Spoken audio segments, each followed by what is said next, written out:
What's going on, everybody? I'm Spencer Tillis with Burn City Sports. Appreciate you tuning in.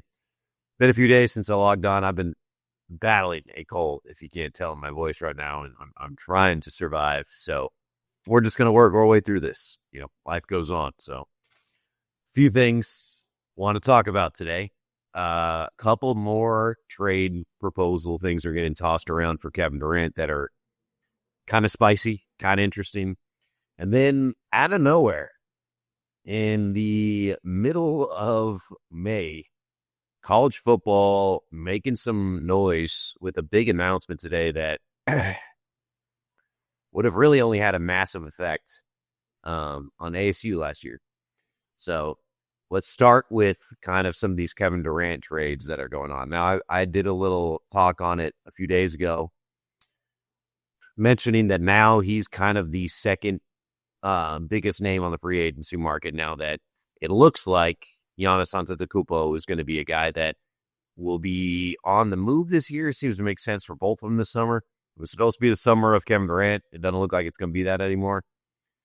But there are still a lot of rumblings, and it's not to say that KD isn't going to garner a lot of attention, a lot of interest, because he's still that dude, and he's still got, 4 years, 5 years maybe of basketball left in him, so he can still be a guy that can help in a short term, but it does mean short term, so there are limiting teams that are on that same timeline now. But a few trades and a few names and teams have been tossed around now that the draft lottery is out. People have a little bit more ammunition, more things to use in kind of trade talks, and that brings the first one with the Mavericks, which is a name that has been tossed around a little bit. But now it gets really interesting because Boogie Cousins said some wild stuff this week, talking about them being a potential trade market and them wanting to be someone that could go after KD. Now, they won the draft lottery, Lord knows how, less than a 2% chance of hitting that thing. They were trying to make the playoffs, and yet they found themselves in the draft lottery, and then they absolutely hit the lottery. So they got the first overall pick, and of course that means they got Cooper Flagg, or at least the rights to Cooper Flagg, which is generational talent. There's a little bit of discourse on, I guess, his ceiling. Some people think that he's a Kevin Garnett. Some people think that he's a once-in-a-20-year generational type talent. Then you got other guys like Gilbert Arenas that thinks he's just kind of like a role player, like a third option and like a solid player, but not a guy that really moves your franchise all that much. Either way, he's a long-term starter. He's a guy that's going to be in this league for a minute and be significant one way or another. So they own the rights to that.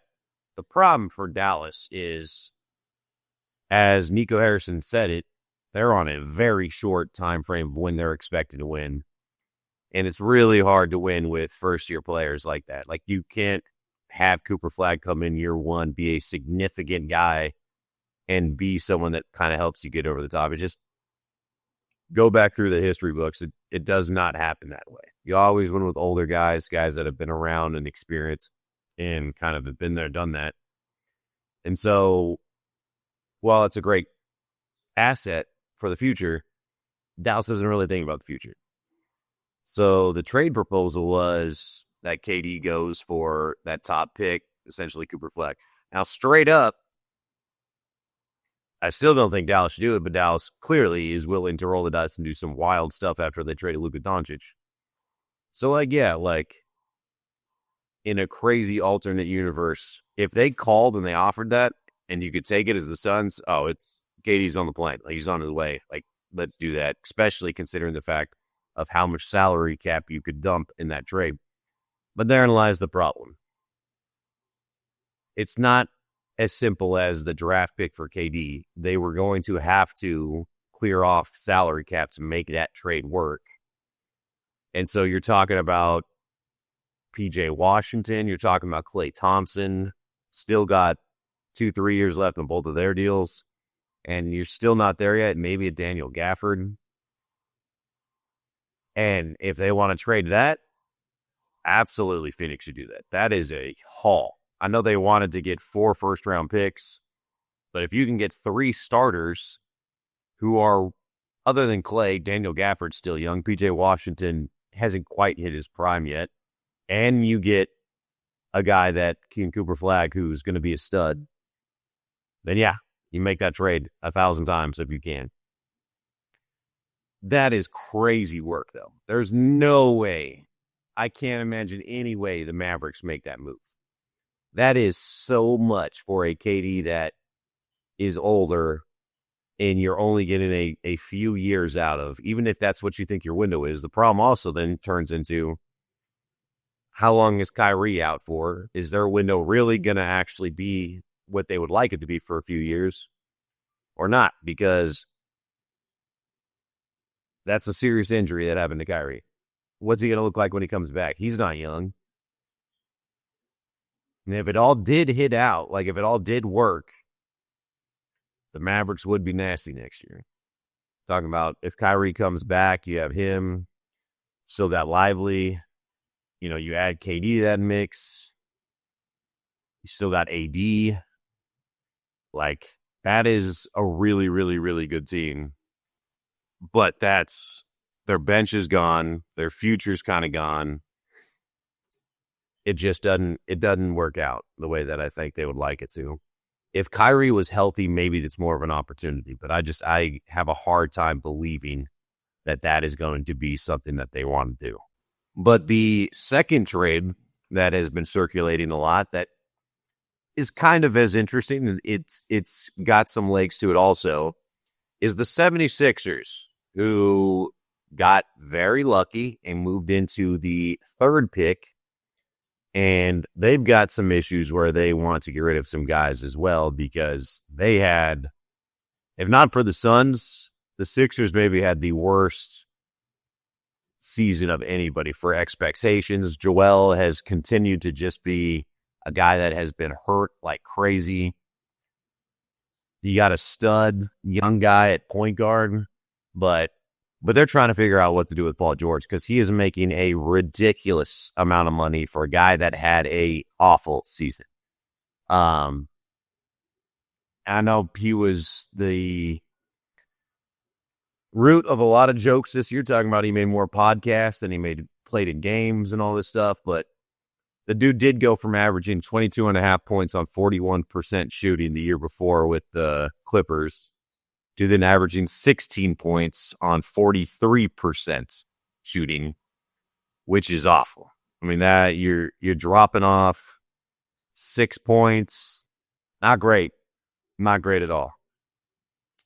So whatever happened with him in his downfall, they seem to be over it in a hurry. Like, in a hurry. The question now is, can they get out from under him? And the solution to that problem is they did get the third overall pick. And assuming that Cooper does go 1, it feels like that third pick will either be Dylan Harper or Ace Bailey, whoever doesn't go there in the 2 spot. That is a nice piece to add. Ace Bailey, who I think will probably be the one that'll be left there in the third. I mean, he showed some real life, some real spark about being a guy that you could build around on a franchise, and he would fit the timeline. Because, like it or hate it, like, it is now rebuild season for the Suns, and you need to have some young talent and some thin years as you kind of start this whole rebuild. But Ace Bailey looked the part. Like, he looked really, really solid. And a guy that is 6'9", as a shooting guard, has good length. He showed a lot in college, and he looked like he's a guy that could really be a good piece to build around. I think even if you're talking a 3-year rebuild, Devin Booker is probably still able to be a part of that rebuild. Everything else on that roster, other than like the rookies that showed some stuff this year, they're probably all gone at that point. But you're going to have to get rid of Bradley Beal. You're going to have to move on from Durant. And there's Cooper Flag. There's a dip. Then it goes Harper and Bailey. And then there is another dip. And there are some really good players in this draft. But if you can get a guy like that, That can still be potentially a franchise-like type player or a franchise-changing player. Not to the level of Cooper Flagg, but that's a good piece. And it should be one where they have the conversation. Paul George is making a lot of money, though. And he's not that good right now. So you'd be tied up with almost $100 million between a year for both Bradley Beal and for Paul George in a season where you still don't have your draft picks. That would hurt. That don't sound great because I don't think you're winning a ton of games in that situation. So you'd love it if you had your draft picks and you could start the rebuild at this point. But so maybe it's not there. Maybe they really just need to get draft picks at this point and not worry about getting young players just yet because they need to start from, it needs to be torn up from, the foundation. But I think you have that conversation. See what else is out there. But Ace Bailey, if that's the worst you get, it's still pretty good. And it should be on the table. Should be an opportunity there, which is a pretty good fallback spot. The last thing I was wanting to talk about was college football playoffs making some noise today, announcing that they're getting rid of the top 4 seeds for conference winners, and they're just going to go to straight seeding. That's interesting for a number of reasons. For one thing, this year, what that would have meant was the only team that would have really gotten the shaft would have been Arizona State. They win the Big 12, so they one of the highest ranked 4 conference winners. So they got one of the buys, got one of the top 4 seeds, and they were the 4 seed. But if this were in play, they wouldn't have automatically moved up. So rather than being in the Peach Bowl and squaring off against Texas in the second round, they would have been the 11 seed, and they would have been playing Ohio State as the 6 seed for the right to then move on to go play Texas.